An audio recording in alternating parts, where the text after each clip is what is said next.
Hello friends, welcome back to my channel. उम्मीद करती हूँ कि आप सब अच्छे होंगे। तो जैसे कि आप जानते हैं कि हम परिंदे कहानी जो कि निर्मल वर्मा द्वारा रचित है, इस कहानी के हम सभी महत्वपूर्ण प्रश्नों के ऊपर चर्चा कर चुके हैं। उन सभी के ऊपर मैंने अपने चैनल पे वीडियोस अपलोड कर रखी हैं। अगर आप में से किसी ने मेरी वीडियोस नहीं देखी हैं तो आप मेरे चैनल पे जाके देख सकते हैं। और ऐसे ही महत्वपूर्ण प्रश्नों के लिए और उनकी व्याख्या के लिए आप इस चैनल को सब्सक्राइब करें और अपने फ्रेंड्स और क्लासमेट्स के साथ इसको शेयर करें। परीक्षा में कैसे कैसे प्रश्न पूछे जाते हैं और आपको किस तरह से अपना उत्तर देना होता है, मैंने अपनी वीडियोस में वो सब आपको बता रखा है, जिससे आप अपना बेहतरीन तरीके से उत्तर तैयार कर सकते हैं। आपकी परीक्षा में इससे आपको बहुत मदद मिलेगी। ठीक है, तो फ्रेंड्स आगे बढ़ते हैं। जो आज की वीडियो है उसमें हम नई कहानी के महत्वपूर्ण प्रश्न के ऊपर बात करने वाले हैं। जिस कहानी के ऊपर आज से हम चर्चा शुरू करने वाले हैं वो कहानी है दोपहर का भोजन, जो कि रचित है अमरकांत के द्वारा। ठीक है, तो आज की जो वीडियो है उसमें हम इस कहानी के कथा सार के ऊपर बात करने वाले हैं, जिसको आप सार, सारांश और कथा वस्तु भी कह सकते हैं। तो बिना किसी देरी के आइए आज की वीडियो शुरू करते हैं। हिंदी कहानीकारों में अमरकांत जी महत्वपूर्ण स्थान रखते हैं। वे नमी कहानी आंदोलन के प्रमुख कहानीकार माने जाते हैं। दोपहर का भोजन कहानी में आर्थिक कठिनाइयों से जूझ रहे निम्न मध्यम वर्गीय परिवार का वास्तविक चित्रण प्रस्तुत किया गया है। वे मध्यम वर्गीय जीवन की वास्तविकता और विसंगतियों को व्यक्त करने वाले कहानीकार माने जाते हैं। उनकी कहानी की शैली सहज व सरल होती है। प्रस्तुत कहानी में जीवन की जटिलता सिमटी रहती है, जो पाठकों का ध्यान आकर्षित करती है। इस संदर्भ में इनकी कहानी दोपहर का भोजन को देखा जा सकता है। तो सिद्धेश्वरी नामक जो महिला है उसके चूल्हे से ये जो कथा है, जो कहानी है, वो प्रारंभ होती है। ठीक है, तो आइए अब हम कथासार की ओर बढ़ते हैं। सिद्धेश्वरी ने खाना बनाने के बाद चूल्हा बुझाया और जमीन पर बैठ गई। थोड़ी देर बाद उसे प्यास लगी। वह उठकर पानी पी लेती है। पानी पीते ही उसके कलेजे में दर्द होने लगा और वहीं लेट गई। आधे घंटे पड़े रहने के बाद वह स्वयं को कुछ स्वस्थ अनुभव करने लगी, तो उसकी दृष्टि औसारे में एक टूटे खटोले पर सोए अपने पुत्र प्रमोद पर पड़ी। तो उसका एक पुत्र होता है जिसका नाम प्रमोद होता है। ठीक है, वह एकदम नंगा पड़ा था। वह बहुत कमजोर था। उसके हाथ पैरों में जान नहीं थी। उसका पेट फूला हुआ था। उसके मुख पर मक्खियां भिनभिना रही थी। उसने उठकर एक फटा गंदा ब्लाउज उसके ऊपर डाल दिया। तो जो सिद्धेश्वरी है वो उठी और उसने अपना एक फटा गंदा ब्लाउज अपने बेटे प्रमोद के ऊपर डाल दिया। तो जो सिद्धेश्वरी है उसने अपना एक फटा गंदा ब्लाउज वो अपने बेटे प्रमोद के ऊपर डाल देती है। वह वहां से उठी और एक लोटा पानी का भरकर और सारे की चौकी के पास जाकर रख देती है और खाने के स्थान को पानी से लीपने लगती है। उसने अपना सर घुमाया ही था कि रामचंद्र ने घर में प्रवेश किया। वह आकर चौकी के पास लेट गया। गर्मी के कारण उसका मुंह लाल था। बाल अस्त व्यस्त थे। उसके जूतों पर धूल जमी हुई थी। पहले तो सिद्धेश्वरी का उसके पास जाने का साहस नहीं हुआ। 10 मिनट तक जब वह उठा नहीं तो उसके पास जाकर धीरे से पुकारा, बड़कू बड़कू बड़कू। उत्तर न मिलने पर वह डर गई और लड़के की नाक के पास हाथ रख दिया। उसकी सांसें चल रही थी। उसने लड़के के सिर पर हाथ रख दिया। हाथ का स्पर्श पाते ही रामचंद्र उठ बैठा। माँ की ओर सुस्त नजरों से देखा। तो यानी कि ये माँ का यानी कि सिद्धेश्वरी का दूसरा बेटा होता है जिसका नाम रामचंद्र है। ठीक है, माँ की ओर सुस्त नजरों से देखा, फिर फुर्ती से उठ बैठा। उसने जूते उतारकर जल से हाथ धोए और चौकी पर आकर बैठ गया। सिद्धेश्वरी ने उसे पूछा, खाना तैयार है, यहीं लाऊं क्या? रामचंद्र ने प्रश्न किया, बाबूजी खा चुके? तो जो रामचंद्र है, जो सिद्धेश्वरी का बेटा है, वो पूछता है कि पिताजी ने खा लिया। पिताजी के लिए यहाँ पे बाबूजी शब्द का प्रयोग किया है। ठीक है, सिद्धेश्वरी ने उत्तर दिया, आते ही होंगे। रामचंद्र आजकल एक स्थानीय दैनिक समाचार पत्र में अपनी इच्छा से प्रूफ रीडिंग का काम सीख रहा था। ठीक है। सिद्धेश्वरी ने खाना लाकर सामने रख दिया। 2 रोटी, चने की तरकारी और पनियाई दाल। रामचंद्र ने खाना खाते हुए अपने भाई मोहन के संबंध में पूछा। तो तीसरा भाई है जिसका नाम मोहन है। ठीक है। तो रामचंद्र मोहन के बारे में पूछता है। सिद्धेश्वरी ने बताया कि वह किसी लड़के के यहाँ पढ़ने गया है, आता ही होगा। वह पढ़ने में बड़ा तेज है। वह सदा पढ़ाई में लगा रहता है। रामचंद्र ने कोई उत्तर न दिया। वह धीरे धीरे खाना खाता रहा। सिद्धेश्वरी भी चुप हो गई। रामचंद्र से सिद्धेश्वरी ने पूछा, वहाँ कुछ हुआ क्या? रामचंद्र ने रुखवाई से कहा, समय आने पर सब ठीक हो जाएगा। सिद्धेश्वरी चुप हो गई। रामचंद्र ने चुप्पी तोड़ते हुए पूछा, प्रमोद खा चुका? वह रोया तो नहीं था? सिद्धेश्वरी ने झूठ बोलते हुए कहा, आज तो सचमुच नहीं रोया। वह बड़ा हो गया है, किसी भी बात के लिए जिद नहीं करता है। रामचंद्र ने कुछ आश्चर्य के साथ अपनी माँ की ओर देखा और तेजी से खाना खाने लगा। अब उसकी थाली में एक टुकड़ा रह गया तो सिद्धेश्वरी ने कहा कि एक रोटी और लाती हूँ। रामचंद्र बोला, यही नहीं खाई जा रही, क्या ज्यादा खिलाकर बीमार करना चाहती हो? भूख रहती तो क्या ले नहीं लेता?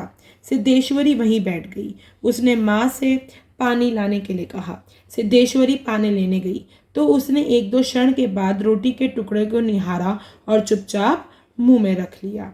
सिद्धेश्वरी का मंझला लड़का मोहन आते ही हाथ पैर धोकर पीढ़े पर बैठ गया। तो यहाँ पर हम देखते हैं कि सिद्धेश्वरी का जो मंझला लड़का है वो मोहन है। ठीक है। तो सिद्धेश्वरी का मंझला लड़का मोहन आते ही हाथ पैर धोकर पीढ़े पर बैठ गया। वह सांवले रंग का, छोटी आंखों वाला था। उसके चेहरे पर चेचक के दाग थे। वह अपने भाई की तरह दुबला पतला था।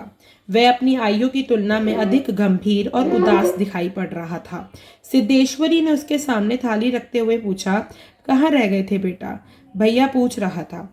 मोहन ने कहा, कहीं नहीं गया था, यहीं पर तो था। सिद्धेश्वरी वहीं बैठकर पंखा करती हुई बड़बड़ाने से लगी। बड़का तुम्हारी बड़ी तारीफ कर रहा था, कह रहा था मोहन बड़ा दिमागी होगा, उसकी तबीयत 24 घंटे पढ़ने में ही लगी रहती है।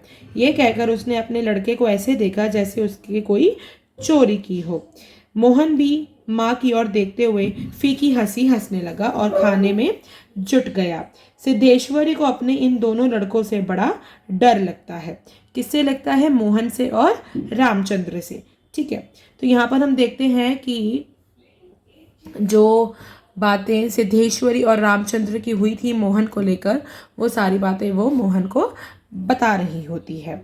ठीक है। जब वह खाना समाप्त कर चुका तो सिद्धेश्वरी ने गिड़गिड़ाते हुए कहा, नहीं बेटा, मेरी कसम थोड़ी ले लो, भैया ने एक रोटी ही ली थी। उसने अपनी माँ को ध्यान से देखा और कहा, नहीं रे, बस अब्बल तो अब भूख नहीं, फिर रोटियां तूने ऐसी बनाई है कि खाई नहीं जाती, ना मालूम कैसी लग रही है। खैर, अब अगर तू चाहती है तो कटोरे में थोड़ी सी दाल दे दो, बड़ी अच्छी बनी है। सिद्धेश्वरी कुछ उत्तर न दे पाई। उसने कटोरे को दाल से भर दिया। इतने में ही मुंशी चंद्रिका प्रसाद जूतों का खस खस घसीटते हुए आए और राम का नाम लेकर चौकी पर बैठ गए। मोहन ने दाल को एक सांस में पिया और तेजी से बाहर खिसक गया। मुंशी चंद्रिका प्रसाद की उम्र 45 वर्ष के लगभग थी, किंतु वह 50-55 के लगते थे। उनके शरीर का चमड़ा झूलने लगा था। गंदी धोती के ऊपर पहनी बनियान तार तार लटक रही थी।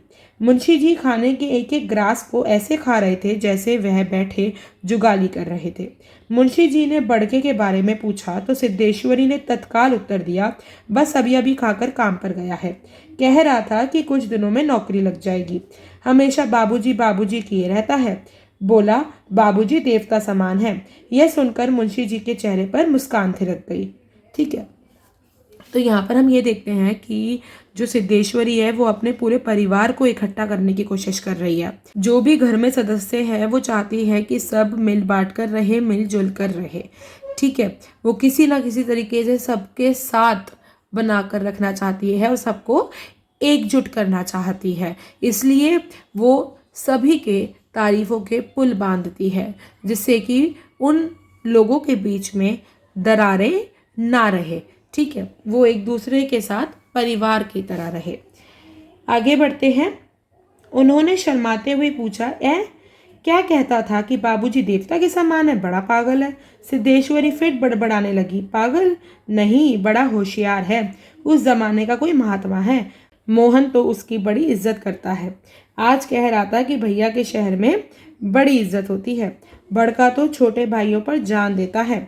दुनिया में वह सब कुछ सह सकता है, पर ये नहीं देख सकता कि प्रमोद को कुछ हो जाए।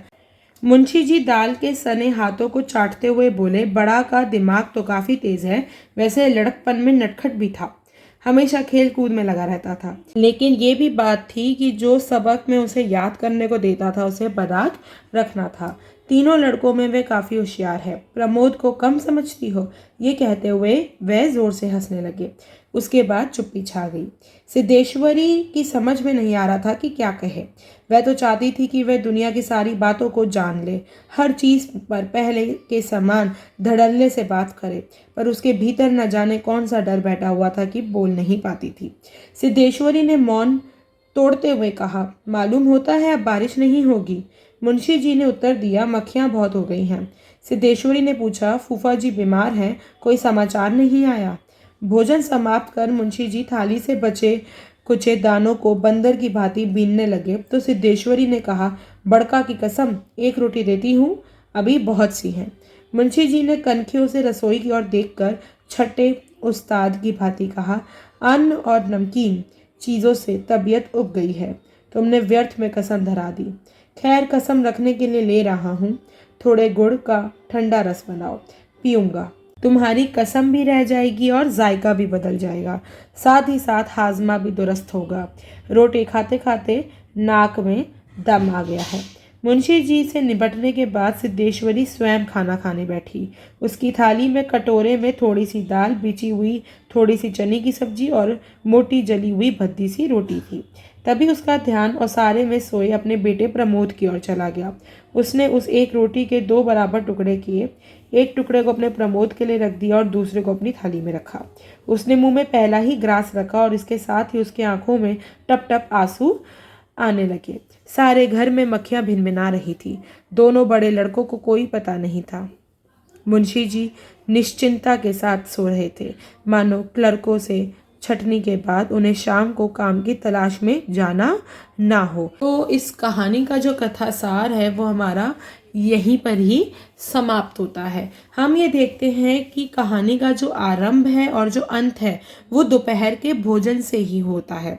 इसमें लेखक द्वारा भोजन के माध्यम से मध्यम वर्गीय परिवार की आर्थिक कारुणिक स्थिति पर प्रकाश डाला गया है। सिद्धेश्वरी गरीबी के एहसास को मुखर नहीं होने देती। वो परिवार वालों के दिमाग में, उनके मस्तिष्क में ये नहीं डालना चाहती कि हमारे पास 2 रोटी खाने के लिए भी पैसे नहीं हैं, 2 रोटी खाने के लिए भी अन्न नहीं है। वो गरीबी का एहसास होने ही नहीं देती अपने परिवार में, और गरीबी के वजह से सबको अलग भी नहीं होने देती। वो सबको बांध के रखने की कोशिश करती है जितना भी उससे हो पाता है। उसकी आँच से परिवार को बचाए रखने का प्रयास करती है। उसकी ये कोशिश रहती है कि जो गरीबी की जो आँच है, जो गरीबी की दिक्कत है, उसकी वजह से उसके परिवार वाले बिखर ना जाए, वो अलग अलग ना हो जाए, वो बांध के रखती है और अपने परिवार को गरीबी की आँच से बचाए रखने का भी प्रयास करती है। परिवारजन अपनी अपनी कठिनाइयों को एक दूसरे से छिपाते हैं। यहाँ पर जो भी सदस्य हैं, 3 बेटे हैं जिनका नाम है प्रमोद, रामचंद्र और मोहन। ठीक है, एक सिद्धेश्वरी है और एक उसका पति है जिसका नाम है मुंशी चंद्रिका प्रसाद। तो ये सभी जो पात्र हैं, जो 5 पात्र हैं, ये अपनी अपनी परिस्थितियों में, अपनी अपनी कठिनाइयों में उलझे हुए हैं और अपनी परेशानियां अपने घर वालों के साथ नहीं बांटते हैं। ठीक है, एक दूसरे से छिपाते हैं। परिवार के सदस्यों को दोपहर का भोजन भी पेट भरकर नहीं मिल पाता है। इसके बावजूद परिवार का हर एक सदस्य एक दूसरे से अदृश्य स्नेह से जुड़ा है। वो सामने ऐसे दिखाते हैं एक दूसरे को, परिवार वाले, की कोई भी दिक्कत नहीं चल रही है और स्नेह के साथ रहते हैं। ठीक है, एक अदृश्य स्नेह, मतलब जैसे कि हम अंदर से खुश नहीं हैं लेकिन फिर भी हम बाहरी तौर पे हंसते हैं। ठीक है, और लोगों को ये लगता है कि हम अंदर से बहुत खुश हैं, लेकिन ऐसा नहीं होता है। इसी बात को व्यापक धरातल पटल पर देखा जाए तो देश में जाने कितने ही निम्न मध्यम वर्गीय परिवार को एक समय का ही भोजन ठीक से नहीं मिल पाता है। वही इस कहानी का मूल प्रतिपाद्य है, सारांश है और कथासार है।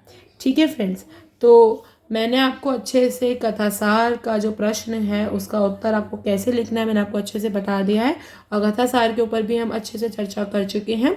मैं उम्मीद करती हूँ कि अब आप इस प्रश्न का उत्तर बेहतरीन ढंग से तैयार कर पाएंगे। तो फ्रेंड्स, इसी के साथ हम वीडियो यहाँ पर ख़त्म करते हैं। अगली वीडियो में इसी कहानी के किसी नए महत्वपूर्ण प्रश्न के साथ मिलेंगे। अगर आपको ये वीडियो अच्छी लगी हो तो आप इस वीडियो को लाइक करें। ऐसे ही महत्वपूर्ण प्रश्नों के लिए और उनकी व्याख्या के लिए इस चैनल को सब्सक्राइब करें और अपने फ्रेंड्स और क्लासमेट्स के साथ इसको शेयर करें। तो मिलते हैं अगली वीडियो में किसी नए प्रश्न के साथ। तब तक के लिए गुड बाय।